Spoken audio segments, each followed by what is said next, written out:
Assalamualaikum warahmatullahi wabarakatuh. Perkenalkan saya atas nama Kalisa Sulistiawati dengan NIM 2309015011.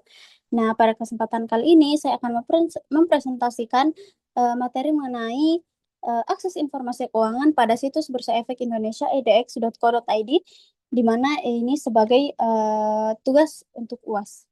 Jadi langsung saja.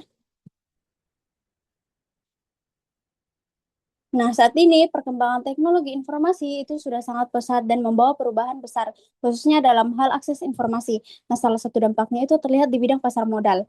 Nah, di mana informasi keuangan yang sebelumnya sulit sulit diakses, sekarang itu sudah bisa diperoleh dengan mudah oleh siapa saja.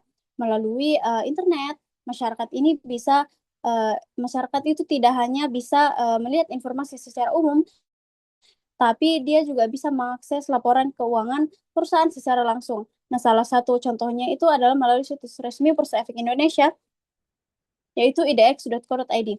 Nah, di situs tersebut itu tersedia berbagai informasi seperti data saham, laporan keuangan, hingga statistik pasar yang dapat diakses secara gratis. Namun, walaupun aksesnya ini mudah, tetapi diperlukan pemahaman agar informasi yang didapatkan itu bisa digunakan dengan tepat, terutama dalam analisis dan pengambilan keputusan. Nah, apa sih itu Bursa Efek Indonesia? Jadi, Bursa Efek Indonesia ini merupakan pasar modal di Indonesia yang dia berfungsi sebagai tempat terjadinya transaksi jual beli saham dan instrumen keuangan lainnya. Nah, BI ini berperan dalam membantu perusahaan untuk memperoleh modal serta memberikan kesempatan kepada masyarakat untuk berinvestasi. Nah, selain itu, BI ini juga berfungsi sebagai penyedia informasi yang transparan dan terpercaya bagi pelaku pasar modal. Nah, selanjutnya itu mengenai situs IDX ID, di mana situs idxid.co.id ini dia merupakan portal resmi yang dimiliki oleh Bursa Efek Indonesia dan dapat diakses secara gratis seperti yang saya katakan tadi dan bisa diakses oleh siapa saja. Nah, situs ini dia berfungsi sebagai pusat informasi pasar modal sehingga semua data yang berkaitan dengan aktivitas di Bursa Efek Indonesia ini dapat ditemukan di situs idx.co.id ini. Nah, di dalamnya itu terdapat beberapa fitur utama eh, seperti data pasar yang menampilkan harga saham dan juga indeks, terus perusahaan tercatat yang berisi profil dan laporan keuangan emiten, terus produk investasi seperti saham dan juga obligasi, serta statistik dan edukasi yang membantu pemahaman pengguna. Dengan adanya fitur-fitur ini, pengguna itu tidak hanya mendapatkan informasi, tetapi dia juga bisa memahami kondisi pasar dan belajar mengenai investasi. Nah, setelah kita mengetahui fungsi situs ini, selanjutnya kita akan melihat bagaimana sih cara menggunakan situs idx.co.id ini. Nah, di akhir itu akan saya tampilkan gambarnya, namun saya jelaskan dulu. Nah, untuk mengakses laporan keuangan di idx.co.id itu, langkahnya itu cukup mudah dan sistematis. Yang pertama, kita masuk ke situs idx.co.id, kemudian memilih menu perusahaan tercatat, lalu kita mengklik laporan keuangan dan tahunan. Nah, setelah itu pengguna ini dia bisa mencari perusahaan berdasarkan kode efek atau nama perusahaan. Nah, selain itu kita juga bisa memilih periode laporan, misalnya tahun tahun atau kuartalan serta jenis laporan yang kita mau. Nah, setelah laporan itu ditemukan, filenya ini bisa langsung diunduh dalam bentuk PDF tanpa perlu membuat akun. Jadi laporan keuangan tersebut itu berisi informasi yang sangat lengkap, mulai dari laporan posisi keuangan, laporan laba rugi, laporan arus kas, hingga catatan atas laporan keuangan.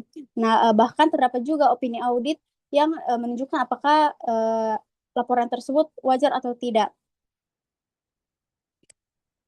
Nah, setelah kita memahami cara mengakses laporan keuangan, selanjutnya kita akan melihat bagaimana sih informasi tersebut itu bisa dianalisis berdasarkan kategori tertentu. Nah, nah, berdasarkan industri dan jenis laporan. Nah, informasi di idx.co.id ini dia bisa diakses berdasarkan nama perusahaan, tetapi juga bisa dikelompokkan berdasarkan sektor industri. Nah, misalnya eh, sektor energi, barang baku, keuangan, teknologi, dan infrastruktur. Nah, dengan adanya pengelompokan ini, pengguna ini dia bisa lebih mudah membandingkan perusahaan yang berada di dalam bidang yang sama, sehingga analisisnya itu dia menjadi lebih mudah dan juga relevan. Nah, selain itu laporan keuangan juga itu dibedakan berdasarkan jenisnya. Nah, ada laporan keuangan tahunan yang sudah diaudit sehingga paling dapat dipercaya. Terus laporan tengah tahunan untuk melihat kondisi di pertengahan tahun. Nah, terus laporan kuartalannya dia memberikan gambaran kinerja secara lebih cepat meskipun belum diaudit. Kemudian ada juga laporan tahunan perusahaannya dia tidak hanya data data keuangan, tetapi juga informasi manajemen dan kegiatan perusahaan secara keseluruhan.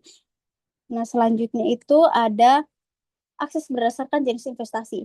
Nah, terdapat berbagai instrumen investasi lainnya itu seperti obligasi dan juga suku yang merupakan surat utang, reksa dan juga ETF yang dikelola oleh manajer investasi serta derivatif yang biasanya digunakan untuk eh, lindung nilai. Nah, setiap instrumen ini memiliki karakteristik yang berbeda-beda, baik dari segi risiko maupun dari keuntungan. Nah, melalui situs idx.co.id, semua informasi mengenai instrumen tersebut itu bisa kita akses dengan lebih mudah sehingga membantu investor dalam menentukan pilihan investasi yang sesuai sama kebutuhan dan sama tujuan mereka. Nah, ini mengenai gambaran cara kita eh, mengakses laporan keuangan di situs idx.co.id, di mana di sini kita masuk ke situsnya yang pertama, terus setelah itu kita masuk ke perusahaan tercatat, terus kita masuk ke laporan keuangan dan tahunan. Nah, di sebelah sini kita bisa mengatur jenis laporannya kita mau seperti apa, terus kita mau cari perusahaan apa, tahunnya. Nah, selanjutnya itu bisa langsung diunduh seperti yang ada di layar. Nah, mungkin itu saja presentasi dari saya. Di sini bisa saya simpulkan bahwa berdasarkan pembahasan, Bursa Efek Indonesia melalui situs idx.co.id ini dia menyediakan informasi pasar modal yang lengkap, transparan, dan juga mudah diakses oleh masyarakat. Nah, informasi tersebut dia meliputi laporan keuangan, data saham, serta berbagai produk investasi. Kemudahan akses ini membantu investor dan juga mahasiswa dalam memahami kondisi keuangan perusahaan, serta melakukan analisis untuk pengambilan keputusan. Namun, dalam penggunaannya tetap diperlukan pemahaman dan ketelitian agar informasi yang kita peroleh ini dia dapat dimanfaatkan dengan tepat. Mungkin sekian dari saya. Assalamualaikum warahmatullahi wabarakatuh.